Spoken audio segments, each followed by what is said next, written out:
Muy bien, pues buenas tardes a todos los que estáis en la sesión europea. Buenos días si os estáis levantando en la sesión americana. Y buenas noches si queda alguien despierto de la sesión asiática. Mi nombre es Alberto Muñoz. Como sabéis, soy profesor de la UNED y creador del portal x-trader.net. Y hoy os voy a dar una charla en la que vamos a revisar cuáles son las principales criptodivisas y bueno, vamos a ver cómo ha cambiado el ranking y vamos a analizarlas después brevemente para ver cómo están en situación técnica. Entonces, bueno, espero que resulte de vuestro interés. Por supuesto, si tenéis cualquier duda, cualquier cuestión, podéis plantearla en el chat que aparece a vuestra derecha. Dicho esto, comenzamos.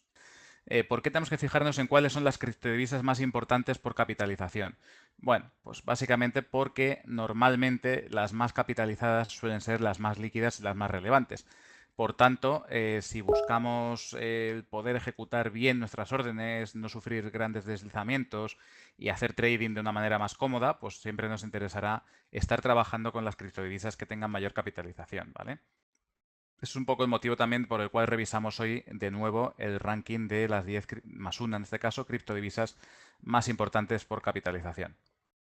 Ahí tenéis el ranking actual, sacado de CoinMarketCap hace unas horas.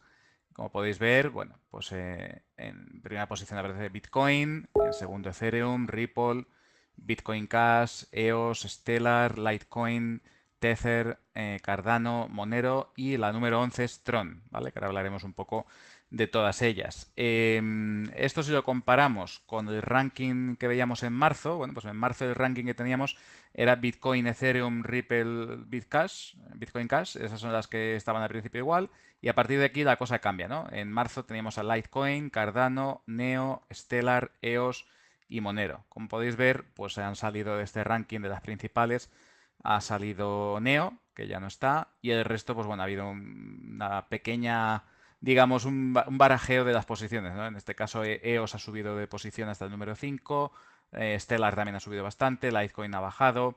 Y se nos ha colado una nueva en el ranking, que es Tether, ¿vale? Que ahora hablaré de ello. Es una cripto bastante polémica por unas cosas que ahora os contaré un poquito más adelante. Pero bueno, esta criptodivisa puede ser el todo o nada en las criptodivisas. O sea, esta criptodivisa podría detonar el mundo de las criptodivisas en 0,5 segundos si se destapase algún tipo de escándalo, como ahora veremos un poquito más adelante. Dicho esto, la primera de todas, Bitcoin. Ahí la tenéis. Bitcoin, código BTC, como todos sabéis ya, la criptodivisa por antonomasia, es decir, la criptodivisa más popular y por la que se conoce el mundo de las criptodivisas es el Bitcoin. Es como si hablásemos del euro dólar en las divisas normales, ¿no? Pues el Bitcoin contra el dólar y contra otras criptodivisas es, digamos, el estándar, ¿no? La más conocida y la más negociada. Como ya sabéis, es una criptodivisa creada en 2008 por Satoshi Nakamoto. Sabéis que es el seudónimo de alguien anónimo. No sabemos quién es la persona o personas, que puede ser un grupo de personas que están detrás. Hay rumores de que podría ser alguien del movimiento Cypherpunk. Sabéis que es un movimiento que, digamos, viene guiado filosóficamente por la libertad total y absoluta en el uso del dinero sin ningún control por parte del Estado. Enlaza un poco, enraiza también con el movimiento libertario de Estados Unidos. Este tipo de iniciativas como Bitcoin encaja muy bien en ese movimiento político.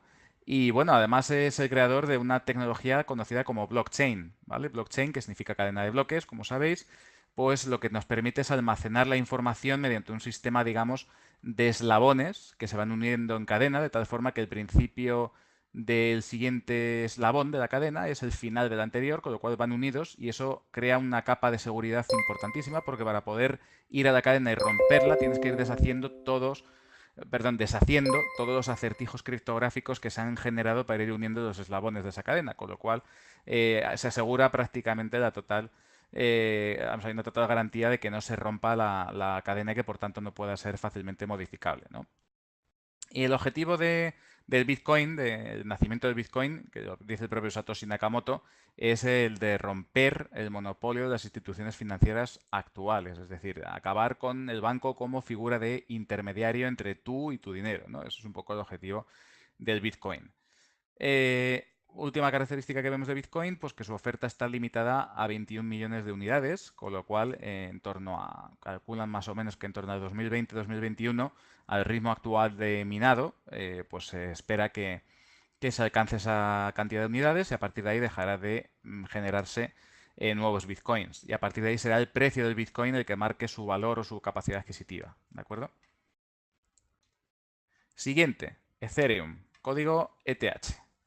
Si veíamos que Bitcoin era la principal, ¿no? En cuanto a lo que es, digamos, medios de pago basados en criptodivisas, ¿vale? Porque al final ese es el objetivo de Bitcoin, ser utilizado como una forma de dinero o un medio de pago más. Pues en relación a Ethereum, el objetivo de Ethereum es crear contratos inteligentes, es decir, que entre dos partes haya un acuerdo, ¿vale? Se escriba mediante código y en el momento que se verifiquen las condiciones que desencadenan la ejecución de ese contrato, se produzca pues un pago o se ofrezca un servicio, etcétera. El ejemplo más típico que me gusta poner a mí en esta situación es un poco, pues imaginaos que yo firmara un acuerdo, un contrato inteligente con mi proveedor de telefonía, con Telefónica, por ejemplo. Pues simplemente yo firmaría un smart contract en una cadena que queda registrada además de forma segura, en el cual cada vez que pasan 30 días y se me han ofrecido una serie de servicios telefónicos, yo al cabo de esos 30 días automáticamente realizo un pago desde mi wallet. Eso sería un poco una aplicación práctica de lo que es Ethereum, ¿no? Ethereum fue creado en 2013 por Vitalik Buterin, un programador ruso, ¿vale? Que venía de, además, si no recuerdo mal, del equipo que después se integró, vamos, que empezó a desarrollar Bitcoin a raíz de los papers que publicó Satoshi Nakamoto. Y actualmente Ethereum es fundamental porque constituye la base sobre la que se ejecutan las ICOs, es decir, las ofertas iniciales de monedas, las aplicaciones descentralizadas o dApps y las organizaciones descentralizadas o DAOs, ¿no?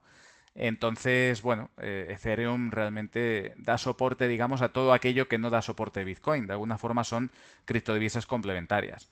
Luego también aquí diferenciar es importante que el Ethereum es la criptodivisa y las unidades se llaman Ether, ¿vale? Eso es importante, que muchas veces se confunden y realmente en el lenguaje habitual pues da igual hablar de Ether que de Ethereum, pero que lo sepáis, ¿no? Que muchas veces el token tiene un nombre diferente a lo que es el proyecto en sí.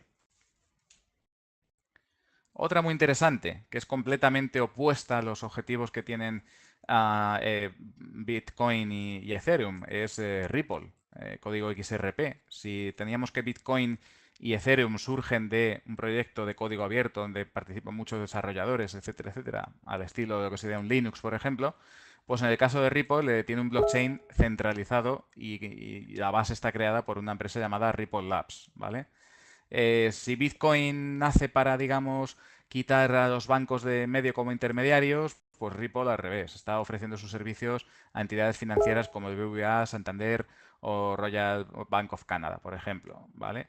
Y sí es cierto que Ripple, claro, tiene la ventaja de que el procesado de transacciones actualmente es superior en velocidad al de Bitcoin. En 4 segundos ha procesado transacciones rápidamente, mientras que Bitcoin a veces, si se estanca un poco la red, pues te puedes tirar hasta 15 minutos y media hora esperando a que se procese alguna transacción, aunque sí que es cierto que con la implementación en Bitcoin del protocolo Lightning la cosa ha mejorado bastante, ¿vale? Bien, seguimos. La cuarta en el ranking es Bitcoin Cash, ¿vale? Bitcoin Cash nació como un fork de la cadena original de Bitcoin, del blockchain de Bitcoin, el 1 de agosto de 2017. ¿Qué es un fork? Para los que no lo sepáis. Bueno, pues simplemente es, digamos, la creación de una nueva cadena a partir de uno de los nodos previos, ¿vale? Se escinde y crean un nuevo token, una nueva unidad que parte de esa cadena en una cadena nueva. ¿Qué ventajas tiene Bitcoin Cash respecto al Bitcoin original? Bueno, pues por un lado que el tamaño de bloque que utiliza es de 8 megas versus los 2 megas originales de Bitcoin y teóricamente es capaz de procesar 4 veces más rápido, o sea, un volumen de transacciones, perdón, más rápido y que sea 4 veces en tamaño superior, ¿vale? Con lo cual, bueno, Bitcoin Cash, pues bueno, digamos que fue una escisión porque parte del equipo de desarrollo de Bitcoin no estaba conforme. De hecho, la mayor parte de forks que se producen en criptodivisas nacen precisamente de esa necesidad, ¿no? De que hay un grupo de gente que no está conforme o no está a gusto con el proyecto original y decide hacer unas mejoras y lanzar una nueva variante dentro de desde la cadena original de la cripto origen, digamos, ¿no? Ok. La siguiente, muy interesante, EOS. Proyecto EOS también pretende de alguna forma competir contra Ethereum. De hecho, en algunos foros se la denomina el Ethereum Killer, ¿vale?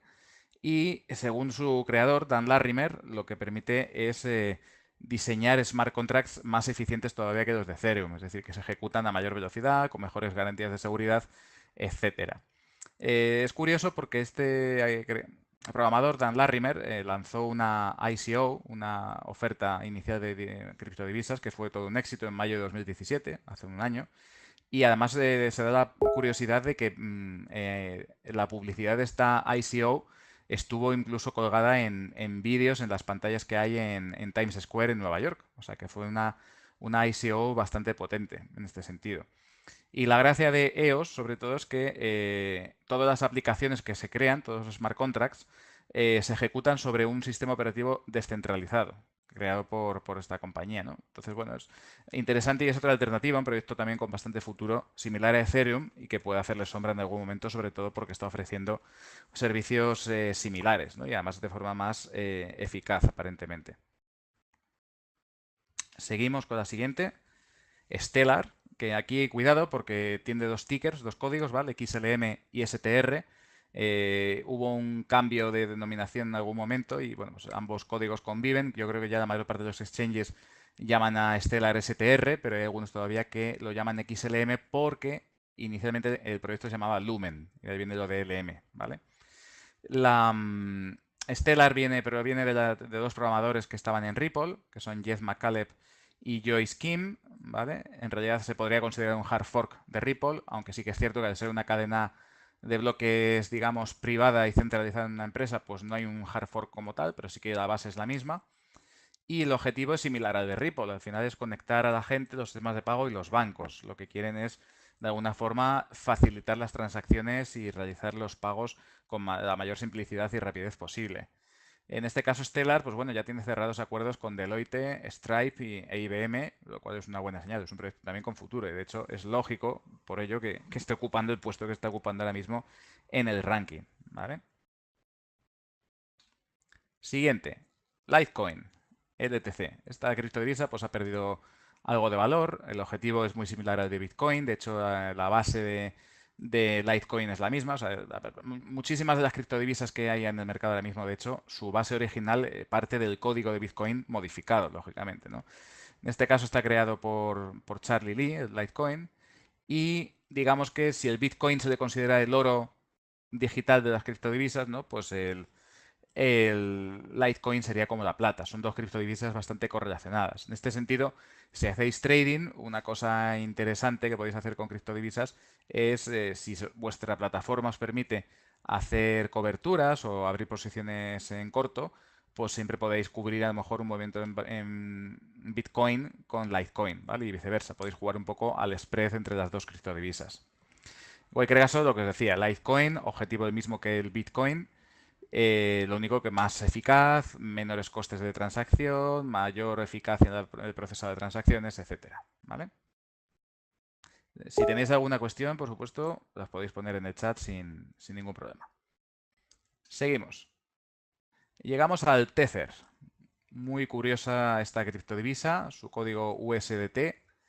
Y podríamos decir que es la primera stablecoin o criptomoneda estable, ¿no? Ya que tiene un cambio fijado de $1 igual a un USDT.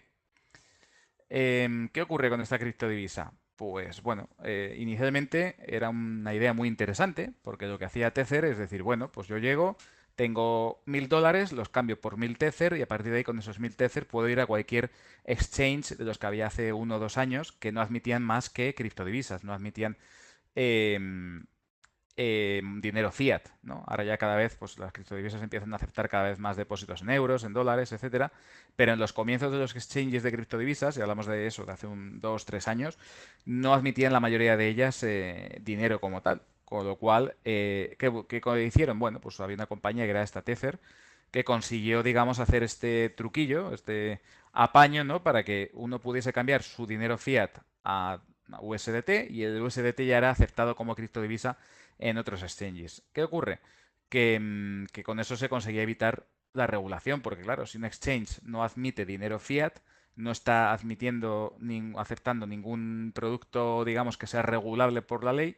Las criptodivisas en aquella época todavía estaban en un proceso de regulación, incluso en diferentes de Estados Unidos estaban armonizando las regulaciones y demás. Entonces, bueno, pues esto vino muy bien para, en ese vacío legal que había en ese momento, poder mover dinero entre exchanges, cambiar dinero fiat por criptodivisas, etcétera, etcétera. Facilitaba mucho todas las transacciones. ¿Cuál es el problema que hay con Tether ahora mismo? Bueno, el problema que hay con Tether es, por un lado, que si tú dices que un dólar es un USDT, tendrás que tener esa cantidad de dólares en algún sitio guardada, ¿vale? ¿Cuál es el problema? Que hasta la fecha nadie ha auditado de forma fiable si el dinero que Tether debe tener está efectivamente depositado en algún sitio. Con lo cual, claro, hay ahí ciertos miedos o ciertos peligros. De hecho, además, se da la paradoja de que, claro, los fundadores de Bitfinex parece ser que también están detrás de esta compañía, de Tether. Y es más, hay diferentes cuentas en Twitter y diferentes personas que acusan a Tether y Bitfinex de estar compinchados para inflar el valor del Bitcoin en el año pasado, en 2017. Haciendo una práctica que se conoce como wash trading, ¿no? Básicamente, uno se va comprando a sí mismo y vendiendo a sí mismo, subiendo el precio continuamente, ¿no? Entonces dicen que de esa forma calentaron el precio de Bitcoin y de otras criptodivisas.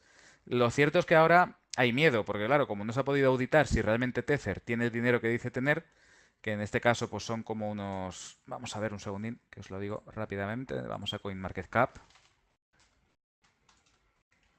Mm.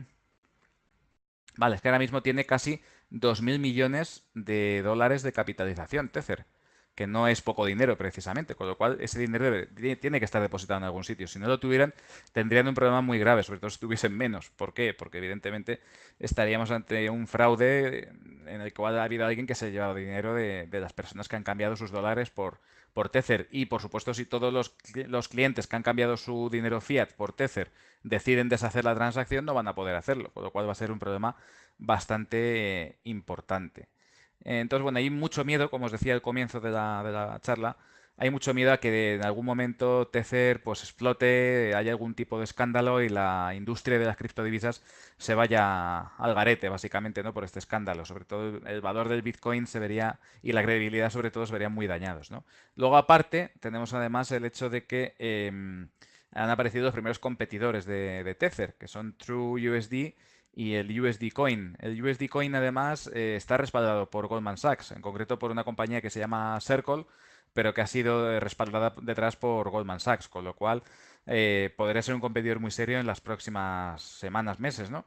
Y aparte luego tenemos que tener en cuenta que hay un problema, es que en el mercado ha empezado a cotizarse el Tether por debajo de un dólar. Ha habido picos ya en 0,96, 0,98, lo cual ha empezado a sembrar algunas dudas sobre esta criptodivisa, ¿vale? Entonces, como en el ranking hablábamos de las 10 principales, pero Tether es una criptodivisa un poquito especial, por eso he decidido incluir una número 11 que ahora vamos a ver un poquito más adelante, ¿vale? Pero vamos, si queréis estar pendientes de si hay algún problema con las criptodivisas, yo estaré muy pendiente sobre todo del comportamiento del precio de Tether, ¿vale?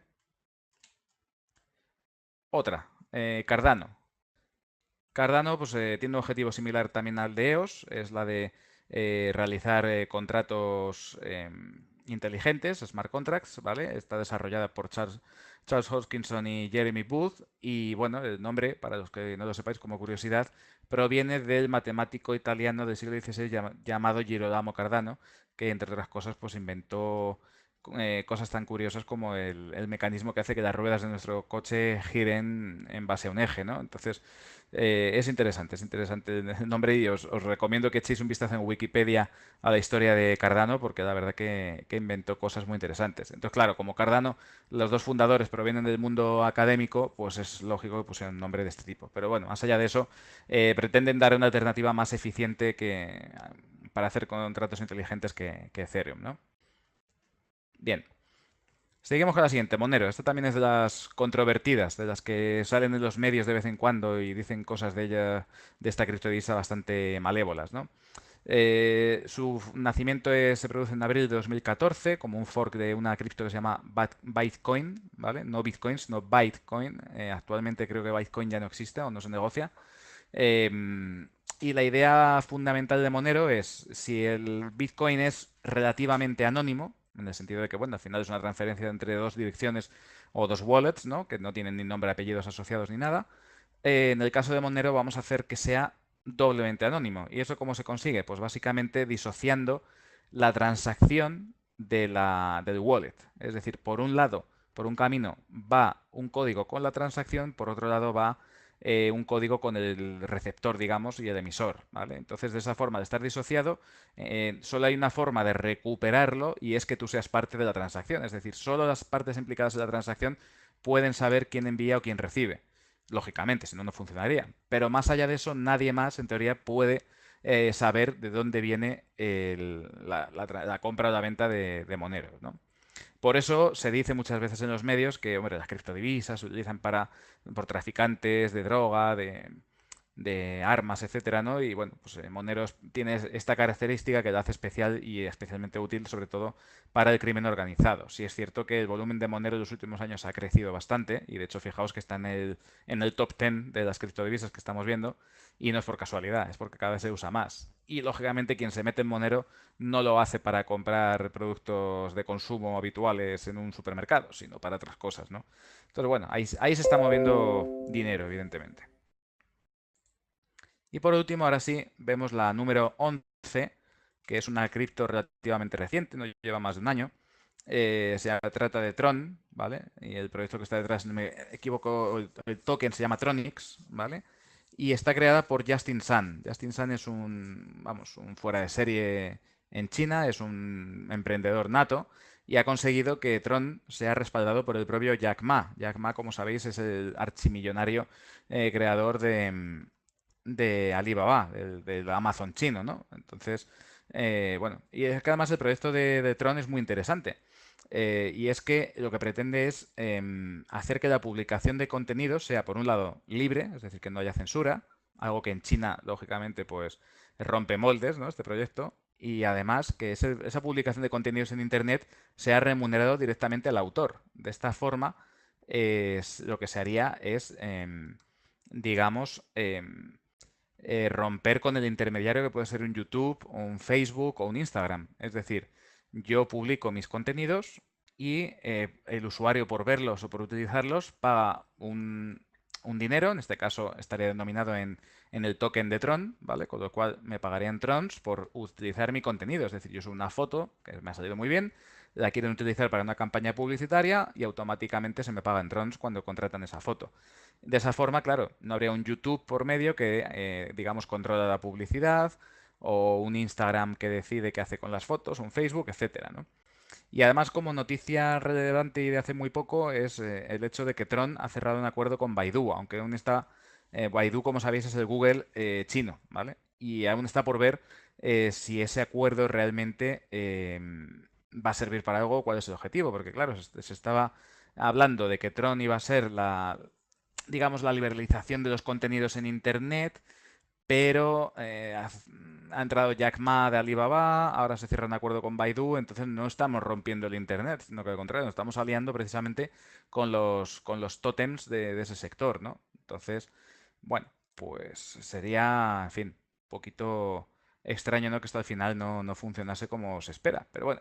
Ahí está. Veremos a ver cómo evoluciona Tron en los próximos meses. Y bueno, yo no descartaría de hecho que Tron entrase en el top 10. Ahora mismo es la número 11, está muy cerquita y es probable que entre si todo va bien con esos acuerdos que está cerrando, aunque bueno, ya os digo, está por ver si mantendrá la filosofía inicial.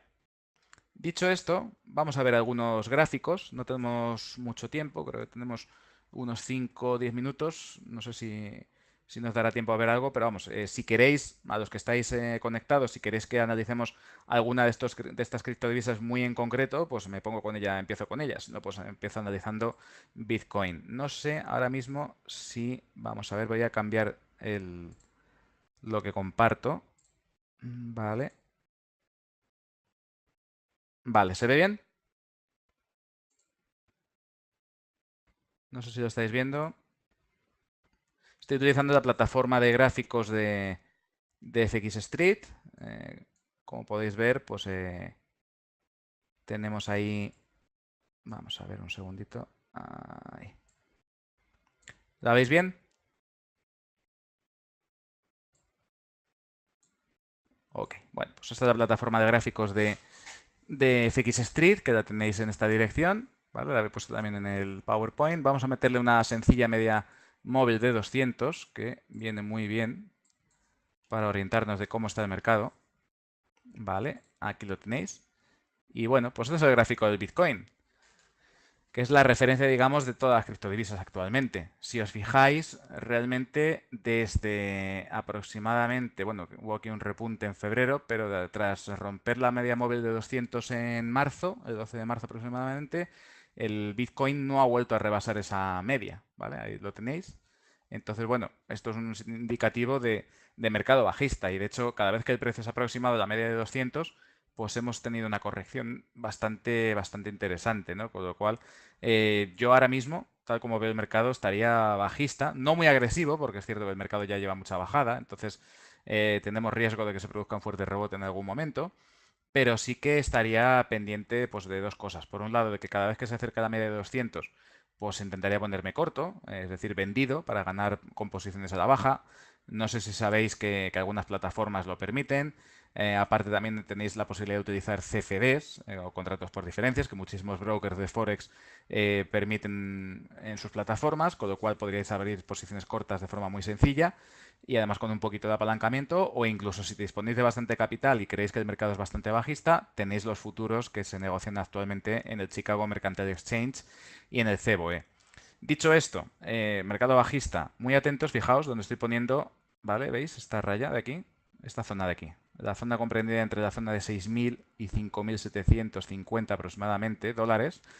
Si en caso de que rompiese eso, esto, si os fijáis, los que sepáis de análisis chartista rápidamente lo reconoceréis. Esto es un triángulo descendente. Y sabéis que cuando se rompe la base de ese triángulo, normalmente recorre una distancia a la baja igual a la diferencia entre esto, 11.700 y 5.750, pues aproximadamente lo que nos vendría a decir esto es que si se cumpliese la figura del triángulo descendente, el Bitcoin quedaría prácticamente sin valor, bajaría muchísimo, ¿vale? Sí que es cierto que los triángulos suelen ser figuras no muy fiables, pero lo que estamos viendo aquí es que la psicología actual del mercado es cada vez que hay un rebote vendo, vendo, vendo y vendo, y cada vez esos máximos se marcan más abajo, con lo cual lo que nos está diciendo es que el mercado está cada vez dispuesto a vender a precios más bajos, o dicho de otro modo, que la presión de la oferta es cada vez mayor y que por tanto el precio no tiene otra que seguir bajando.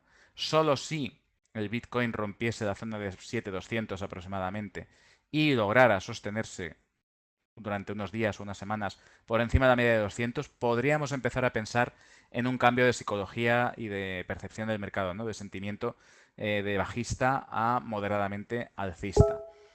También os reconozco, empiezan a verse bastantes iniciativas en el mundo de la economía de consumo. Es decir, hemos visto el caso de Eurocoin Pay, que ha lanzado una plataforma que permite comprar en productos en el Corte Inglés, en Toys R Us, etcétera, ¿no? En diferentes comercios. NetTeller está ofreciendo ya a sus clientes la compra-venta de criptodivisas. En fin, parece que poco a poco empieza a cuajar, digamos, la filosofía de las criptos dentro de la economía de consumo. Y no es descartable que cualquier día un Amazon o un PayPal nos sorprenda con que aceptan criptodivisas. Y en ese momento sí que podemos ver que su uso masivo empiece a desarrollarse y que por tanto el precio del Bitcoin comience a subir. Eso sería una buena noticia sin duda para el sector de las criptodivisas. Vamos a ver Ethereum, a ver qué pinta tiene. Ethereum contra dólar. Está cargando. Ahí está, vale. Si os fijáis, el patrón es muy similar. En el caso de Ethereum, sí que es cierto que tuvimos una subida en mayo bastante interesante, pero a partir de ahí la cosa ya empezó a perder fuelle y fijaos, nos hemos ido de 700 dólares a 200 en cuestión de unos pocos meses. Lo mismo, está peligroso. Aquí el soporte fundamental que no debemos perder de vista es la zona de 170, 180 dólares. Si rompiera esa zona de baja, nos podríamos encontrar con fuertes caídas en Ethereum.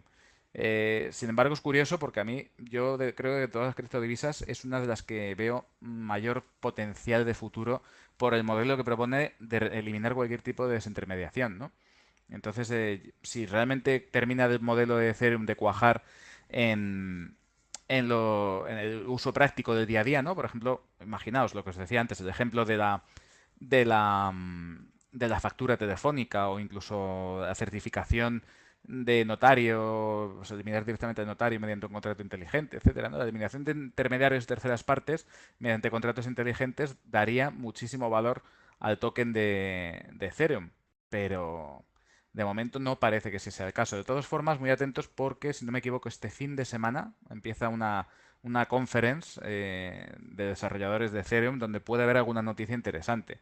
¿Vale? Habrá que estar atentos a ver si Vitalik Buterin o alguien más realiza algún anuncio relacionado con Ethereum. Vamos a ver otro más. Aquí tenemos Ripple, XRP.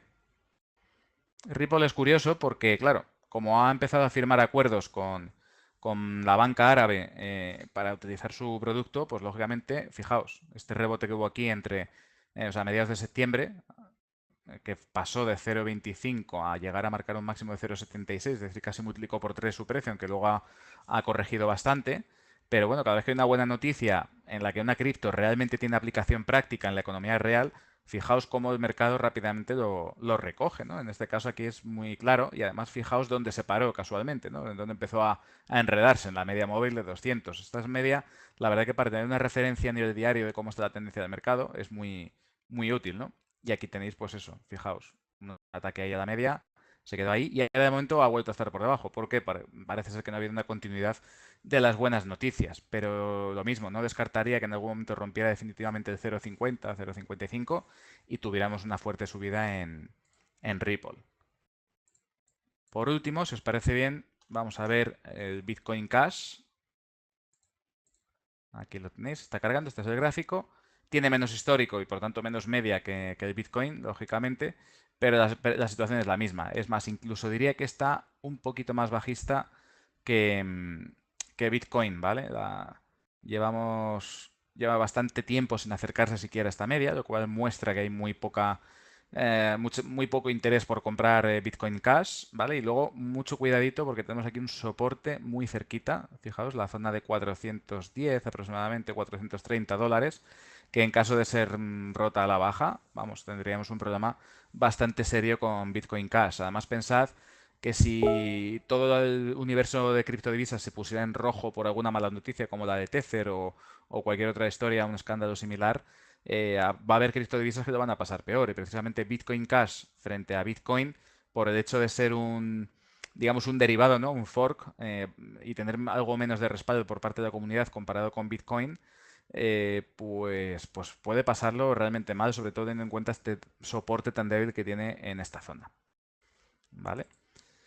Y dicho esto, pues bueno, no hay mucho más que comentar. Hemos visto los cuatro principales criptodivisas, la situación técnica que tienen. Como ya os comentaba, situación bajista completamente. Si podéis, si no queréis pasarlo mal y solo queréis comprar, pues de momento mejor estar fuera de mercado y esperar a que el mercado consolide y rompa al alza estas medias de 200 que os he comentado. Si queréis ser un poquito más activos con vuestro trading, pues os recomiendo que utilicéis algún producto que os permita ganar cuando la criptodivisa baja. En este caso, como os decía, eso, o bien algunos exchanges que ofrecen derivados sin regulación que permiten posiciones cortas, ¿vale? O utilización de CFDs o de futuros negociados en Chicago. De las tres, a mí la solución que más me convence son los CFDs, porque es un instrumento cómodo, sencillo. Abrir una cuenta en un broker de Forex que esté regulado es rápido y vuestro dinero está más o menos protegido porque tienen que mantener lógicamente saldos en cuenta para respaldar los depósitos de los clientes, con lo cual en principio no deberíais tener ningún problema con un broker que os dé esa posibilidad. Los futuros quizás son para inversores mucho más profesionales ya que requieren de un depósito de garantías más alto y además exigen pues eso, tener bastante músculo financiero para poder sostener posiciones en Bitcoin, ¿vale? Ya que el nominal que tienen es muy alto. Si no recuerdo eran 5 Bitcoins el nominal, con lo cual, bueno, es dinero, lógicamente. Y dicho esto, pues nada más. No sé si tenéis alguna cuestión. Veo que no. Bueno, lo dicho, no me despido y bueno, el próximo mes seguiremos hablando del fascinante mundo de las criptodivisas. Muchas gracias a todos. Hasta luego.